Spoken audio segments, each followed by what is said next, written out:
ये हमने एक कॉस्ट इफेक्टिव डिजिटल थर्मोमीटर बनाया है, जिसका यूज़ करके हम वोल्ट मीटर को, यानी कोई भी वोल्ट मीटर हो चाहे मल्टीमीटर हो, उसको एज ए थर्मोमीटर यूज़ कर सकते हैं।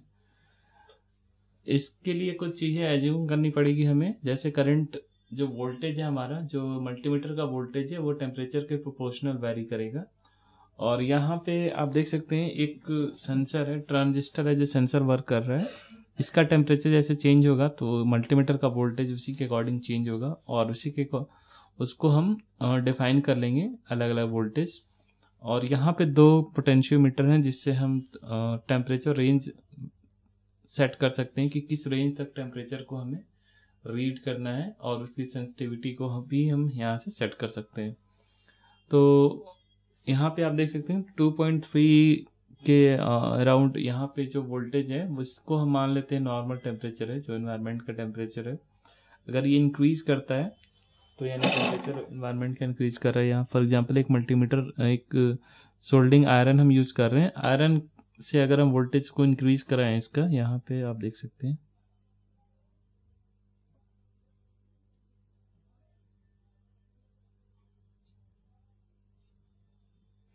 ये वोल्टेज, जैसे जैसे वोल्टेज वहाँ का टेम्परेचर जैसे जैसे चेंज होगा वैसे वैसे वोल्टेज भी चेंज होता जाएगा। आप देख सकते हैं यहाँ पे। इसको हम कैलिब्रेट कर सकते हैं, या फिर उसको अलग एक यूनिट डिफाइन करके टेम्परेचर को भी हम इसके थ्रू डिफाइन कर सकते हैं। अब हम देखते हैं इस किट को हमें कैसे बनाना है। इसको बनाने से पहले आप इंश्योर कर लेंगे कि आपके पास कुछ बेसिक टूल्स हैं, जैसे एक मल्टीमीटर आपके पास होना चाहिए, सोल्डिंग आयरन होना चाहिए, वायर कटर होना चाहिए, सोल्डिंग वायर होना चाहिए, यानी जो भी अलाइनर होना चाहिए, जो भी टूल्स जो पीसीबी डिजाइनिंग, पीसीबी मैन्युफैक्चरिंग में यूज होते हैं, वो सारे आपके पास होने चाहिए। और इसके अलावा बाकी जितने भी कंपोनेंट्स की रिक्वायरमेंट होगी वो सारी हमारी तरफ से प्रोवाइड किए जाएंगे। जैसे एक पीसीबी बोर्ड हमारी तरफ से आपको दिया जाएगा, जिस पे आपको ये सारे कंपोनेंट्स असेंबल करने हैं, ये सारे कंपोनेंट्स भी दिए जाएंगे। तो यहाँ पे एक हमने कंप्लीट पीसीबी बोर्ड रखा है, जिसको देख के आपको बनाना है, यानी इसमें जितने भी कंपोनेंट्स लेंगे बिल्कुल वही सारे कंपोनेंट्स इसमें आपको लगाने हैं इस पीसीबी बोर्ड में। और जिस ओरिएंटेशन में सारे कंपोनेंट्स लेंगे उसी सेम ओरिएंटेशन में बाकी सारे कंपोनेंट्स को भी हमें इस पे लगाने हैं। तो सबसे पहले देखते हैं इस पीसीबी बोर्ड में हमें कैसे कंपोनेंट्स को लगाने हैं, कैसे उनकी माउंटिंग करनी है, कैसे सोल्डिंग करनी है, फिर फाइनली हमें इसकी टेस्टिंग करके इसे कंप्लीट फाइनली रनिंग मोड में लाना है। तो इसको बनाना शुरू करने से पहले आप पीसीबी के बारे में थोड़ा जान लेंगे। पीसीबी जो होती है हमारी प्रिंटेड सर्किट बोर्ड, इसके दो लेयर होते हैं, ये टॉप लेयर है और ये बॉटम लेयर है। टॉप लेयर से सारे कंपोनेंट्स लेंगे और बॉटम लेयर पे सारे सोल्डर पॉइंट्स है, यानी सोल्डिंग होगी। इधर कॉपर है सारे, इसलिए ये कॉपर का एक ट्रैक भी आप देख सकते हैं यहाँ बना हुआ है, इसलिए इसे कॉपर साइड भी कहते हैं, कॉपर लेयर भी करते हैं। और ये सिंगल साइडेड पीसीबी है, तो इसमें एक ही कॉपर लेयर है, और ये हमारा इंसुलेटेड लेयर है, यानी इधर से केवल कंपोनेंट्स लेंगे, इधर से पूरी सोल्डिंग होगी। सबसे पहले हमें पावर सप्लाई कनेक्ट करना होता है। जैसे इसमें आप देख सकते हैं पावर सप्लाई कनेक्शन के लिए पावर जैक चाहिए हमें, तो पावर जैक इस पीसीबी बोर्ड में यहाँ पे लगाना होगा, और इसके डायरेक्शन को आप देख सकते हैं, यहाँ पे कनेक्ट कर लेंगे। यहाँ पे हमें सोल्डिंग करनी होगी इन तीनों पॉइंट्स को सोल्डर करके, और फिर ये जो एक्स्ट्रा पिंस निकले होते हैं उनको आप चाहें तो वो इस कटर के थ्रू कट कर सकते हैं। इसके बाद एक पावर स्विच है जो कि इस 6 पिंस पे लगाना है, ये इजली लग जाएगा, इसमें डायरेक्शन का कोई प्रॉब्लम नहीं है, आप जैसे भी चाहे लगा सकते हैं। इसके बाद ब्रिज रेक्टिफायर है। ब्रिज रेक्टिफायर लगाते समय इसके डायरेक्शन को हमें ध्यान में रखना होगा। इसकी जो सबसे बड़ी वाली लेग होती है पॉजिटिव पिन, जैसा उसमें आप देख सकते हैं, वो इस कॉर्नर पे आनी चाहिए, तभी ये सही वर्क करेगा। इसके बाद एक कैपेसिटर लगा है 1000 माइक्रोफराड का, तो ये कैपेसिटर का भी पॉजिटिव पॉइंट आप देख सकते हैं, इस यहाँ आना चाहिए, नेगेटिव इधर आना चाहिए, इस तरह से इसे हमें लगाना है। और इसके बाद वोल्टेज रेगुलेटर IC 7805। तो रेगुलेटर IC लगाने के लिए के दो तरीके हैं, या तो जैसा इसमें आप देख सकते हैं बल स्ट्रिप लगा फिर IC लगी, या फिर हम डायरेक्टली भी लगा सकते हैं, ऐसे लगा के इसको सोल्डर कर लेंगे। देन यहाँ पे एक LED लगी है। LED कभी भी आप लगाएंगे तो उसमें इसके भी डायरेक्शन को हमें ध्यान में रखना है कि इसकी जो बड़ी वाली लेग पॉजिटिव है, इसमें पॉजिटिव बाहर की तरफ होना चाहिए, और यहाँ पे लगाएंगे। ये हमारा रेगुलेशन का काम करता है।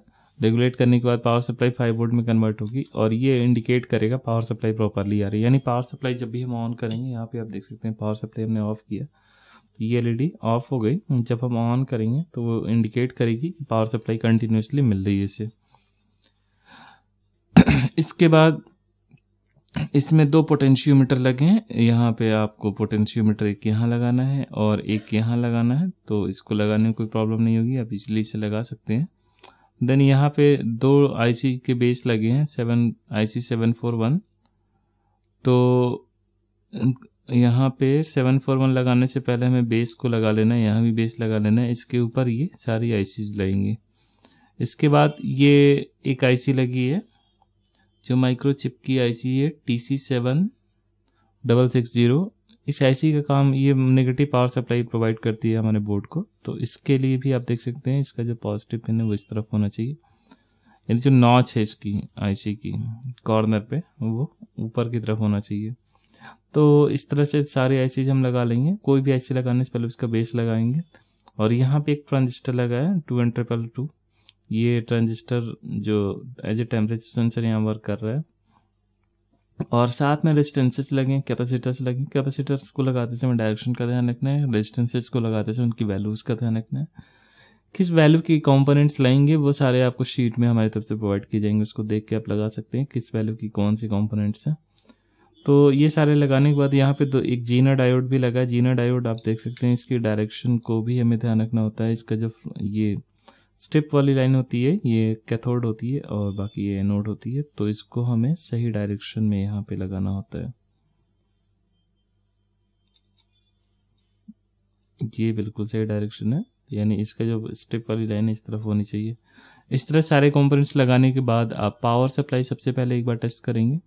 पावर सप्लाई टेस्ट करने के लिए जो अलग अलग वोल्टेज पॉइंट्स हैं वो हम चेक कर लेंगे इस पीसीबी बोर्ड पे। फॉर एग्जांपल यहाँ पे आप देख सकते हैं ये कॉमन होता है, तो यहाँ पे हमने मल्टीमीटर को 20 DC वोल्ट की रेंज में रखा और यहाँ पे कॉमन टर्मिनल को लगा दिया। इसके बाद आउटपुट पे वोल्टेज हम चेक करेंगे, तो यहाँ पे जो वोल्टेज है प्रॉपर आना चाहिए।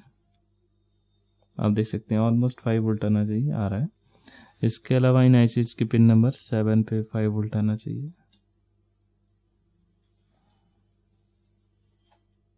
और यहाँ भी, एंड देन यहाँ भी।